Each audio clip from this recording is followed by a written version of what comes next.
Okay guys, welcome to installment number 2. I am getting ready to put a 2-inch hole in the disc that I made. It's probably going to vibrate the Jesus out of the camera, so I may have to turn it off, but I'll at least start it out and let you guys see how that goes. Now, you're going to want to lube this liberally.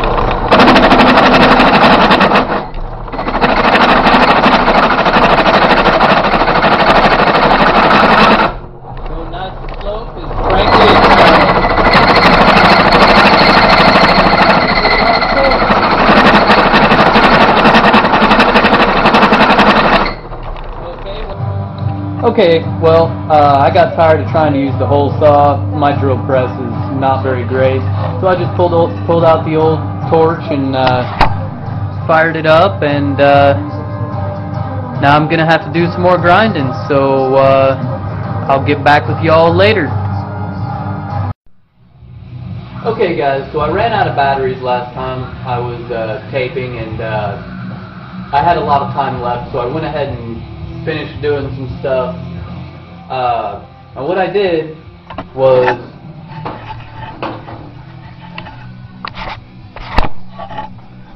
I cut the hole in this guy right here, and well, I decided I don't like this anymore. I had it welded to my piping and all that good stuff. She was welded up right there. So I cut it off and decided to start again. Also, this is going to be the frame, so I can, hold some coal out here around the edges and everything. I don't like the idea of just having a bowl and cinder blocks or whatever, so I'm actually going to build a little table around it and cut the hole out of the middle. It fits pretty good. Still have a little bit of grinding to do, so she'll fit perfectly. But in the process, I realized the circle that I cut out fits real good. So I'm going to use that as the bottom of my pan. Now it's a little bit thinner. I believe it's 3/16. It'll probably end up needing to be replaced down the way, but that's not really a big issue. So I'm going to mark up the holes and clean it up real good and weld it onto my piping there. Now I've also decided that instead of just leaving it an open hole and making a clinker breaker or buster or whatever, I'm just going to drill a series of holes right in here so that the air can get through, the ashes can get through, but the coal won't. So that's pretty much my plan. Okay guys, I got all my grinding done. My brake drum fits. I drilled the holes in the bottom plate and everything, and I just wanted to show you what I got so far. So here it is. Alright, there's my brake drum fitting in the tabletop. Over here we got my holes drilled up top for the airflow, and my holes drilled around the outside so as to fit the brake drum. I pulled the other one off so that I could use it for mock-up and everything, so let's see how it does. Holes match up pretty good. Guess you guys can't really see that very well, but this time I'm not going to bore you guys with my welding and everything, so I'm just going to weld it up, and I'll show you how it looks when it's done. Okay, so here it is all welded up and fits on there pretty nice. Now I'm gonna go ahead and build the angle iron frame that I've got for the table here, and got some pieces off of an old table, legs from an old table right here, so I'm going to go ahead and repurpose those and use those for this. It came off of that table right there that I now have mounted on the wall because, well, frankly, it was just a lot stronger that way. I've got some angle iron stuff over here that I grabbed from work. We're a factory, and the metal shop, they've got a scrap bin, and when they throw stuff away and whatnot, I grab what they'll let me have and repurpose it. That tends to mean that there's a whole bunch of grinding and everything involved, and cutting off, well, legs and other bars and stuff that frankly I just don't need, but I'll use them sometime.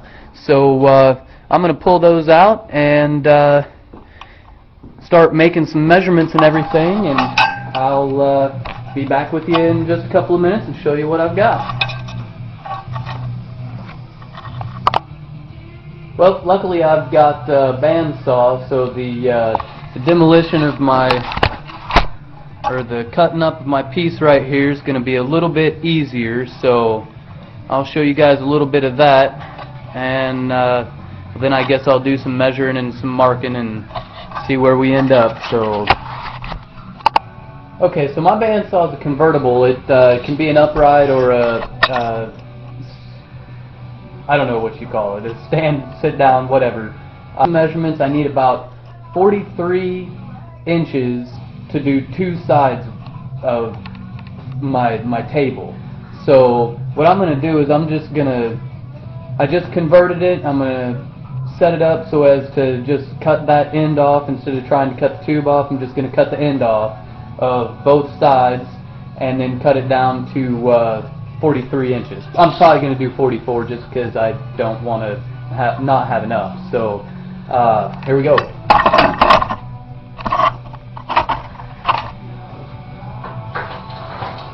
That's another factor. It's on wheels, so it kind of rolls around a little bit and can be kind of a pain in the butt.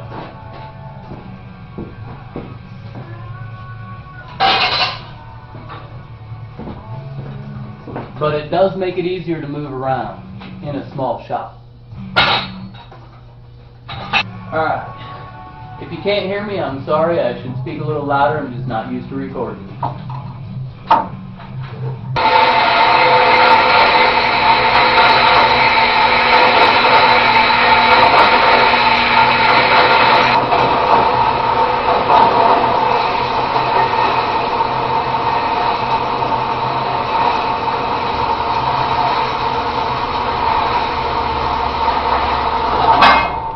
Alrighty then. Well, that's one side. I'm not going to make you guys watch the other side, so here we go. Alright guys, well, I did some work off camera, and well, I did a lot of work off camera. I guess I should have done some more on camera, but I got my angle iron frame built, and I'm going to show that to you real quick. Alright, there it is, angle iron all around. My fire pot's in there, all tightened down and everything. And those legs I was telling you I was going to repurpose, well, here they are, all welded up. Got the piping in there and everything. Did a little bit of work last night off camera. I guess I really shouldn't have, but so far, there it is. That's what it is. Well, that's pretty much the end of part 2. So thanks for watching, and next time I'll be working. On a blower of sorts and an ash dump and some cross supports for the legs. I'm going to do like an H-style support on the bottom, just so they don't flop around on me or anything like that. But that's the end of part 2. Thanks for watching, and be safe.